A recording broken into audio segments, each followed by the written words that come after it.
नमस्कार। आज हम विज्ञान की दुनिया में थोड़ा गहराई में जा रहे हैं। हम दो बहुत ही दिलचस्प प्रक्रियाओं पर बात करेंगे, इन्वर्जन और कन्वर्जन। हम्म। सुनने में शायद थोड़े तकनीकी लगे ये शब्द, है ना? हाँ, बिल्कुल। लेकिन ये अल्कोहल उत्पादन के लिए बहुत अहम है। सही कहा। खासकर हमारे पसंदीदा पेय बनाने में। और आजकल तो जैव ईंधन में भी इनका बड़ा रोल है। हमारी ये जो बातचीत है, ये इन्वर्जन और कन्वर्जन नाम के एक दस्तावेज पर आधारित है। तो आज कोशिश रहेगी कि इन जटिल वैज्ञानिक चीजों को थोड़ा आसान बनाएं। हाँ, और ये समझें कि चीनी जैसी चीज आखिर अल्कोहल में बदलती कैसे है। और इसका असली दुनिया में मतलब उद्योगों में क्या महत्व है। चलिए एक सवाल से शुरू करते हैं। क्या कभी सोचा है कि गन्ने की चीनी, वो जो सुक्रोज होती है, वो सीधे अल्कोहल बनाने के काम क्यों नहीं आ सकती? उसे एक एक पड़ाव से गुजरना पड़ता है। हाँ, बिल्कुल। एक जरूरी कदम। तो आज उसी पड़ाव इन्वर्जन और फिर उसके बाद जो कन्वर्जन होता है, उसी के सफर को समझते हैं। तो सबसे पहले ये शर्करा या शुगर आखिर है क्या? देखिए, ये मूल रूप से कार्बोहाइड्रेट है। कार्बोहाइड्रेट मतलब कार्बन, हाइड्रोजन, ऑक्सीजन। हाँ, कार्बन, हाइड्रोजन और ऑक्सीजन के यौगिक। और दिलचस्प बात यह है कि हाइड्रोजन और ऑक्सीजन का अनुपात वही होता है जो पानी में होता है, 2.1। अच्छा, इसीलिए कार्बोहाइड्रेट नाम पड़ा। बिल्कुल। प्रगति में ये कई तरह के होते हैं, जैसे स्टार्च है, सेलुलोज है, गोंद, डेक्स्ट्रिन।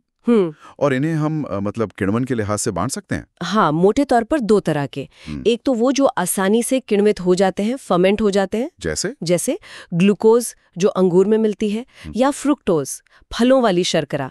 ये सरल शर्करा है, मोनोसैकेराइड। ठीक है। और दूसरी तरह की? दूसरी वो है जो थोड़ी जटिल है, जिनका सीधा किण्वन या तो मुश्किल है या हो ही नहीं सकता। और हमारी गन्ने वाली चीनी सुक्रोज वो इसी दूसरी कैटेगरी में आती है। बिल्कुल। सुक्रोज एक डाइसैकेराइड है, मतलब वो ग्लूकोज और फ्रुक्टोज के एक एक अणु से मिलकर बनी है। और खमीर यानी यीस्ट जो अल्कोहल बनाता है, वो इस सुक्रोज को सीधे पचा नहीं पाता। अच्छा, तो उसे पहले तोड़ना पड़ता है। हाँ, बिल्कुल। और यहीं पर जरूरत पड़ती है इन्वर्जन की। तो ये इन्वर्जन है क्या प्रक्रिया, थोड़ा और बताइए। इन्वर्जन जैसा नाम से थोड़ा लग रहा है, किसी चीज को उलटने या बदलने की प्रक्रिया है। यहाँ पर इसका मतलब है सुक्रोज को पानी की मदद से उसके जो दो हिस्से हैं, ग्लूकोज और फ्रुक्टोज, उनमें तोड़ देना। पानी की मदद से? इसे हाइड्रोलिसिस कहते हैं क्या? हाँ, बिल्कुल। हाइड्रोलिसिस ही है ये, क्योंकि पानी का अणु H2O इसमें जुड़ता है और सुक्रोज C12H22O11 टूटकर ग्लूकोज C6H12O6 और फ्रुक्टोज C6H12O6 बनाता है। और ये होता कैसे है? मतलब अपने आप? नहीं, अपने आप नहीं। इसे करने के लिए या तो किसी उत्प्रेरक कैटलिस्ट की जरूरत होती है, या तो हम बहुत हल्का सा कोई एसिड इस्तेमाल करें, जैसे हाइड्रोक्लोरिक या सल्फ्यूरिक एसिड, बहुत कम मात्रा में। ओके। या फिर एक खास एंजाइम होता है, इन्वर्टेज। हाँ, इन्वर्टेज। और मजे की बात यह है कि जो खमीर होता है ना, ईस्ट, उसके अंदर ये इन्वर्टेज एंजाइम कुदरती तौर पर होता है। अरे वाह, तो खमीर खुद ही ये काम कर लेता है? हाँ, जब खमीर को सुक्रोज वाले घोल में डालते हैं तो वो पहले अपना इन्वर्टेज छोड़ता है, सुक्रोज को ग्लूकोज और फ्रुक्टोज में बदलता है और फिर उन्हें इस्तेमाल करता है। अच्छा, और ये किसी खास तापमान पर होता है? ये कमरे के तापमान पर भी हो सकता है, लेकिन अगर तापमान थोड़ा बढ़ा दें, मान लीजिए 50-60 डिग्री सेल्सियस, तो ये काफी तेज हो जाता है। इंडस्ट्री में तो तेजी चाहिए ही। बिल्कुल, समय बचाने के लिए तापमान नियंत्रित रखते हैं। ठीक है, तो इन्वर्टेज या एसिड वो चाबी हैं जो सुक्रोज का ताला खोलकर ग्लूकोज और फ्रुक्टोज को बाहर निकाल देती हैं। सही समझें। और आपने कहा कि ये जो मिक्सचर बनता है ग्लूकोज और फ्रुक्टोज का, इसे इन्वर्ट शुगर कहते हैं। हाँ, इन्वर्ट शुगर। और दस्तावेज में लिखा था कि ये ज्यादा मीठी होती हैं सुक्रोज से और घुलती भी आसानी से हैं। हाँ, ये इसके फायदे हैं। मिठास थोड़ी बढ़ जाती है और घुलनशीलता भी बेहतर होती है। लेकिन इसका नाम इन्वर्जन क्यों पड़ा? कुछ उलटने जैसा क्या है इसमें? हाँ, इसका कारण थोड़ा वैज्ञानिक है। ये प्रकाश के ध्रुवीकरण, पोलराइजेशन से जुड़ा है। ओह, वो कैसे? देखिए, सुक्रोज का घोल प्रकाश के तल को दाईं ओर घुमाता है, लगभग +66 डिग्री। इसे डेक्स्ट्रोरोटेटरी कहते हैं। ठीक है। लेकिन जब इन्वर्जन के बाद ग्लूकोज +52 डिग्री और फ्रुक्टोज -92 डिग्री बनते हैं, तो फ्रुक्टोज का बाईं ओर घुमाने का असर ज्यादा होता है। हाँ। तो जो इन्वर्ट शुगर का मिश्रण है वो कुल मिलाकर प्रकाश को बाईं ओर घुमाता है, करीब -20 डिग्री, लेवोरोटेटरी। अरे, तो प्रकाश को घुमाने की दिशा उलट गई, दाएं से बाएं। एग्जैक्टली। इसीलिए इसे इन्वर्जन कहते हैं, दिशा का इन्वर्ट हो जाना। कमाल है, नाम के पीछे भी इतनी गहरी साइंस। अब ये बताइए, ये इन्वर्जन आखिर इतना जरूरी क्यों है अल्कोहल बनाने के लिए? मान लीजिए ना करें तो? बहुत अच्छा सवाल है। देखिए, जैसा मैंने कहा, खमीर सीधे सुक्रोज पर काम नहीं कर सकता। उसके अंदर जो मुख्य एंजाइम है अल्कोहल बनाने वाले, जिन्हें जाइमेज कहते हैं, वो सिर्फ सरल शर्करा यानी ग्लूकोज और फ्रुक्टोज को ही एथेनॉल में बदल सकते हैं। तो अगर इन्वर्जन नहीं हुआ तो खमीर बेचारा बैठा रहेगा, या अगर करेगा भी फर्मेंटेशन तो बहुत धीरे धीरे, क्योंकि पहले उसे खुद इन्वर्टेज बनाना पड़ेगा। अच्छा, तो मतलब रफ्तार और एफिशिएंसी पर असर पड़ेगा। बिल्कुल। इन्वर्जन से खमीर को रेडीमेड खाना मिल जाता है, वो फौरन काम शुरू कर सकता है, किण्वन तेज होता है, कम टाइम में ज्यादा अल्कोहल बनता है और पूरी प्रक्रिया ज्यादा भरोसेमंद होती है। समझ गया। इंडस्ट्री के लिए तो ये बहुत जरूरी हुआ फिर। हाँ, खासकर जब कच्चा माल गन्ना या गुड़ जैसा सुक्रोज वाला हो। बिना इन्वर्जन के उत्पादन धीमा, अधूरा और महंगा होगा। तो इन्वर्जन दरवाजा खोलता है ताकि खमीर अंदर आकर अपना मेन काम यानी अल्कोहल बनाना शुरू कर सके। प्रकृति में भी इसका उदाहरण है, आपने शहद कहा था। हाँ, शहद सबसे बढ़िया उदाहरण है। मधुमक्खियां फूलों का रस लेती हैं जिसमें सुक्रोज होता है। उनके अपने शरीर में इन्वर्टेज होता है जिससे वो उसे ग्लूकोज और फ्रुक्टोज में बदल देती हैं। तभी शहद इतना मीठा होता है और जमता भी कम है। शहद असल में इन्वर्ट शुगर ही है। अरे वाह! और किचन में भी जैम बनाते वक्त? हाँ, कुछ हद तक। जब चीनी और फलों जिनमें एसिड होता है को साथ पकाते हैं तो गर्मी और एसिड से थोड़ा इन्वर्जन हो जाता है। इससे जैम स्मूथ बनता है, उसमें चीनी के क्रिस्टल नहीं बनते जल्दी। और अल्कोहल इंडस्ट्री में तो जाहिर है रम जो गन्ने के रस या शीरे से बनती है। हाँ, उसमें इन्वर्जन पहला कदम है। वाइन या विस्की में भी जरूरत पड़ती है इसकी? नहीं, ये कच्चे माल पर निर्भर करता है। वाइन बनती है अंगूर से। अंगूर में पहले से ही ग्लूकोज और फ्रुक्टोज होते हैं। अच्छा। तो वाइन में इन्वर्जन नहीं चाहिए। और विस्की या बियर बनते हैं अनाज से, जौ, मक्का वगैरह। उनमें सुक्रोज नहीं, स्टार्च होता है। ओह, स्टार्च, उसके लिए अलग कहानी होगी। हाँ, स्टार्च के लिए अलग प्रक्रिया है, उस पर आते। तो इन्वर्जन मुख्यतः गन्ने, चुकंदर, चीनी, गुड़, शीरे के लिए जरूरी है। बायोएथेनॉल में भी अगर गन्ने का रस यूज हो रहा है तो इन्वर्जन चाहिए। ठीक है, तो इन्वर्जन ने सुक्रोज को सरल शर्करा, ग्लूकोज और फ्रुक्टोज में बदल दिया। अब खमीर तैयार है। अब शुरू होती है कन्वर्जन की प्रक्रिया, जिसे हम अल्कोहलिक किण्वन कहते हैं, है ना? बिल्कुल। अब हमारे पास है इन्वर्ट शुगर और है खमीर। अब होता है कन्वर्जन। इस कॉन्टेक्स्ट में कन्वर्जन का मतलब है वो बायोलॉजिकल प्रोसेस जिसमें खमीर इन सरल शर्कराओं को खाता है और इथेनॉल, अल्कोहल और कार्बन डाइऑक्साइड CO2 बनाता है। ये खमीर के लिए एनर्जी बनाने का तरीका है? हाँ, खासकर जब ऑक्सीजन ना हो, एनारोबिक कंडीशन में। ये खमीर का मेटाबॉलिज्म है। और ये काम कौन सा एंजाइम करता है? जाइमेज? हाँ, जाइमेज। ये असल में एक अकेला एंजाइम नहीं है, बल्कि कई एंजाइमों का एक पूरा ग्रुप है, एक कॉम्प्लेक्स है। ये सब मिलके शर्करा के अणुओं को स्टेप बाय स्टेप तोड़ते हैं। और इसका समीकरण क्या बनता है? सरल समीकरण है C6H12O6।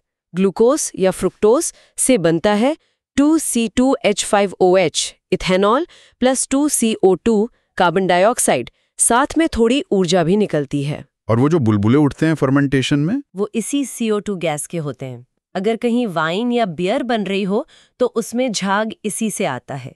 ये अच्छा संकेत है कि किण्वन चल रहा है। और इथेनॉल घोल में घुलाता है? हाँ, जिसे बाद में आसवन यानी डिस्टिलेशन से अलग कर सकते हैं अगर ज्यादा कंसंट्रेशन चाहिए। दस्तावेज में ये भी लिखा था कि सारी की सारी चीनी अल्कोहल नहीं बनती, कुछ और भी बनता है। हाँ, ये जरूरी बात है। प्रक्रिया 100% एफिशिएंट नहीं होती। करीब 94-95% शर्करा ही इथेनॉल और CO2 में बदलती है। तो बाकी 4-5% का क्या होता है? वो दूसरे उप उत्पादों बाय प्रोडक्ट्स में बदल जाती हैं, जैसे ग्लिसरॉल है, सक्सिनिक एसिड है और कुछ मात्रा में फ्यूजल ऑयल भी बन सकते हैं। फ्यूजल ऑयल? हाँ, ये हायर अल्कोहल्स होते हैं, कम मात्रा में बनते हैं लेकिन शराब के स्वाद और महक पर असर डाल सकते हैं। और खमीर खुद भी कुछ चीनी इस्तेमाल करता है? बिल्कुल, अपनी ग्रोथ और मेटाबॉलिज्म के लिए दस्तावेज के हिसाब से करीब 1 से 1.25%। तो असल में मिलने वाला अल्कोहल थ्योरी से थोड़ा कम ही होता है। यह है कि इसमें खतरनाक वाला मिथाइल अल्कोहल यानी मिथेनॉल नहीं बनता है ना? नहीं, बिल्कुल नहीं। ये जो स्टैंडर्ड अल्कोहलिक फर्मेंटेशन यीस्ट करता है वो इथेनॉल ही बनाता है, जो पीने योग्य अल्कोहल है। मेथेनॉल पॉइजनिंग की खबरें तब आती हैं जब या तो बनाने की प्रक्रिया में कोई गड़बड़ी हो, मिलावट हो या कोई गलत किस्म का कच्चा माल इस्तेमाल हो। ये यीस्ट वाली प्रक्रिया सुरक्षित इथेनॉल देती है। ये जानना बहुत जरूरी था। तो सुक्रोज से अल्कोहल का रास्ता साफ हो गया, पहले इन्वर्जन फिर कन्वर्जन यानी किण्वन। लेकिन जैसा आपने कहा, अनाज है, आलू हैं, इनमें तो स्टार्च होता है। स्टार्च का क्या होता है? हाँ, वो तो और भी जटिल है। बिल्कुल सही पॉइंट। स्टार्च एक पॉलीसैकेराइड है, मतलब ग्लूकोज की बहुत लंबी लंबी चेन। खमीर इसे भी सीधे इस्तेमाल नहीं कर सकता। तो इसके लिए भी पहले कुछ करना पड़ता होगा। हाँ, स्टार्च से अल्कोहल बनाने के लिए किण्वन से पहले एक और जरूरी कन्वर्जन स्टेप आता है। इसे कहते हैं सैकरिफिकेशन। सैकरिफिकेशन मतलब शर्करा बनाना। हाँ, शर्करीकरण। स्टार्च को तोड़कर सरल शर्करा, मुख्य रूप से ग्लूकोज में बदलना। इसकी क्या तरीके हैं? कई तरीके हैं। एक तो प्राकृतिक तरीका है, एंजाइम्स का इस्तेमाल। जैसे जौ को अंकुरित करके माल्ट बनाते हैं ना। हाँ, बियर के लिए। तो अंकुरण के दौरान जौ में डायस्टेज या एमाइलेज नाम के एंजाइम बन जाते हैं। ये स्टार्च को तोड़ना शुरू कर देते हैं। अच्छा। इस प्रक्रिया को मैशिंग कहते हैं। इसमें स्टार्च पहले डेक्स्ट्रिन में, फिर माल्टोज में और आखिर में ग्लूकोज में टूटता है। केमिकली C6H10O5 का whole N plus NH2O to NC6H12O6। Whisky में भी यही होता होगा? हाँ, विस्की और बियर दोनों में मैशिंग एक जरूरी हिस्सा है। और इंडस्ट्री में क्या करते हैं? इंडस्ट्री में तेजी लाने के लिए स्टार्च को उच्च दबाव, तापमान और हल्के एसिड से भी तोड़ा जा सकता है, हाइड्रोलिसिस। पर आजकल ज्यादातर माइक्रोब से मिलने वाले एमाइलेज एंजाइम इस्तेमाल होते हैं। वो ज्यादा कंट्रोल तरीके से स्टार्च को ग्लूकोज में बदलते हैं। दस्तावेज में एक और तरीका लिखा था, फफूंद का इस्तेमाल, मोल्ड्स, खासकर चावल के लिए। बखर नाम था शायद। हाँ, बखर। ये एक बहुत ही दिलचस्प और पारंपरिक तरीका है। एशिया में काफ़ी चलता है। चीन, जापान, भारत के कुछ हिस्सों में, बर्मा में कुछ खास किस्म की फफूंद होती हैं, जैसे एस्पेजिलिस ओराइजी या राइजोपस। इनको ही बखर, कोजी जैसे नामों से जानते हैं। तो ये फफूंद क्या करती हैं? इनमें बहुत शक्तिशाली एमाइलेज एंजाइम होते हैं। ये सीधे स्टार्च को शर्करा में बदल सकती हैं। अच्छा। पारंपरिक रूप से क्या करते हैं कि पके हुए चावल पर इन फफूंदों को उगाते हैं, फिर सुखाकर केक या गोले जैसे बना लेते हैं। फिर जब अल्कोहल बनाना हो तो चावल या दूसरे अनाज और पानी के साथ इस फफूंद कल्चर को मिला देते हैं। फफूंद स्टार्च को ग्लूकोज में बदलती जाती है और फिर खमीर उस ग्लूकोज को अल्कोहल बना देता है। हाँ, या तो अलग से खमीर डालते हैं या कभी-कभी वो फफूंद खुद ही या उसके साथ रहने वाले कुदरती खमीर किण्वन भी कर देते हैं। हाँ, ये वाकई कमाल की बात है। सामान्य यीस्ट सैक्रोमाइसिस सेरेविसी वो अल्कोहल के प्रति संवेदनशील होता है। 12-15% अल्कोहल होते ही उसका काम धीमा पड़ जाता है। तो ये फफूंद या इनके साथ वाले यीस्ट ज्यादा टॉलरेंट होते हैं? लगता तो यही है। या तो उनमें अल्कोहल सहने की क्षमता ज्यादा होती है या फिर स्टार्च को शर्करा में बदलने की उनकी कुशलता इतनी अच्छी है कि यीस्ट को लगातार खुराक मिलती रहती है। ये भी हो सकता है कि ये दोनों काम सैकरिफिकेशन और किण्वन एक साथ बहुत अच्छे से करते हों। SSF। तो जहां आम भट्टी में 10% या कम मिल रहा है, वहीं ये तरीका 20% पार कर सकता है। हाँ, दस्तावेज तो यही इशारा कर रहा है। ये पारंपरिक ज्ञान वाकई आधुनिक बायोटेक्नोलॉजी के लिए भी बहुत कुछ सिखा सकता है। तो स्टार्च से अल्कोहल का सफर हुआ, स्टार्च, फिर सैक्रिफिकेशन, एंजाइम एसिड या मोल्ड से जिससे बना ग्लूकोज, और फिर किण्वन, यीस्ट या मोल्ड से जिससे बना इथेनॉल। बिल्कुल। विस्की, बियर, वोदका, सेके, ये सब इसी रास्ते से बनते हैं। क्या कन्वर्जन के और भी मतलब हैं, जैसे किसी और कच्चे माल से? हाँ, कन्वर्जन का दायरा बड़ा है। हमने सुक्रोज और स्टार्च देख लिया। एक और चीज है सेल्यूलोज। सेल्यूलोज, लकड़ी, घास वगैरह। हाँ, पौधों की दीवारों में होता है। लकड़ी, घास, पुआल, गन्ने की खोई, इसे लिग्नोसेल्यूलोसिक बायोमास कहते हैं। इससे भी अल्कोहल बन सकता है। हाँ, इसे सेकेंड जनरेशन बायोफ्यूल कहते हैं। इसके लिए पहले सेल्यूलोज को सेल्यूलेस एंजाइम से ग्लूकोज में तोड़ा जाता है। ये आसान है? नहीं, ये स्टार्च से ज्यादा मुश्किल और महंगा है, क्योंकि सेल्यूलोज बहुत मजबूत होता है। लेकिन एक बार ग्लूकोज बन गया तो फिर यीस्ट उसे फर्मेंट कर देता है। इस पर बहुत रिसर्च चल रही है। और क्या इंडस्ट्री में अल्कोहल किसी और तरीके से भी बनता है, बिना फर्मेंटेशन के? हाँ, कुछ अल्कोहल जैसे मेथनॉल वो पेट्रोकेमिकल तरीके से बनते हैं। इसमें कोयला या नेचुरल गैस से पहले सिन गैस CO और H2 बनाते हैं जी। फिर उत्प्रेरक की मदद से हाई प्रेशर और टेम्परेचर पर सिन गैस से मेथनॉल CH3OH बना लेते हैं। CO + 2H2 = CH3OH। अच्छा, तो कन्वर्जन मतलब सिर्फ बायोलॉजिकल नहीं, केमिकल बदलाव भी हो सकता है। हाँ, कन्वर्जन एक व्यापक शब्द है। ठीक है, तो हमने इन्वर्जन और किण्वन वाला कन्वर्जन समझा और स्टार्च वाला सैक्रिफिकेशन भी। अब एक बार फटाफट इन्वर्जन और किण्वन, अल्कोहलिक कन्वर्जन में मेन फर्क बता दीजिए। बिल्कुल, इससे पूरी तस्वीर साफ हो जाएगी। जी। इन्वर्जन ये एक रासायनिक या एंजाइमेटिक हाइड्रोलिसिस है। इनपुट है सुक्रोज और पानी, साथ में एसिड या इन्वर्टेज। आउटपुट है ग्लूकोज प्लस फ्रक्टोज यानी इन्वर्ट शुगर। ये किण्वन से पहले होता है, तैयारी का स्टेप है। मकसद जटिल शर्करा को सरल बनाना, यीस्ट के लिए तैयार करना। ठीक है, और कन्वर्जन किण्वन? कोस फ्रुक्टोज और यीस्ट। आउटपुट है इथेनॉल और कार्बन डाइऑक्साइड, साथ में कुछ और चीजें। ये मुख्य अल्कोहल बनाने वाला स्टेप है जो इन्वर्जन या सैकरिफिकेशन के बाद होता है। मकसद सरल शर्करा से इथेनॉल बनाना। बहुत अच्छे से समझ आ गया। अगर सुक्रोज है तो इन्वर्जन उसे खाने लायक बनाता है, फिर किण्वन में यीस्ट उसे खाकर अल्कोहल बनाता है। अगर स्टार्च है तो सैकरिफिकेशन खाने लायक बनाता है, फिर किण्वन होता है। बिल्कुल सही। तो इस सब का निचोड़ क्या निकला? ये इन्वर्जन और कन्वर्जन सिर्फ भारी भरकम शब्द नहीं है, ये वो बुनियाद हैं जिनसे गन्ने का रस रम बनता है, अंगूर वाइन, जौ बियर और मक्का बायोएथेनॉल। हाँ, खाने पीने से लेकर ऊर्जा तक हर जगह इनका रोल है। और ये हमें उस दिलचस्प बात पे वापस लाता है जो दस्तावेज में थी। हाँ, वो फफूंद वाली बात, बखर वाली। हाँ, कि पारंपरिक यीस्ट से 15% अल्कोहल मिलता है, लेकिन उन मोल्ड से 20% से भी ज्यादा। ये एक बड़ा सवाल खड़ा करता है भविष्य के लिए। किस तरह का सवाल? कि जब हम बायोफ्यूल जैसी चीजों में उत्पादन बढ़ाना चाहते हैं, लागत कम करना चाहते हैं, तो हमें ज्यादा ध्यान कहाँ देना चाहिए? क्या हमें अपने मौजूदा यीस्ट को ही बेहतर बनाने पर फोकस करना चाहिए, जेनेटिक इंजीनियरिंग से उसे और ताकतवर बनाए? हाँ।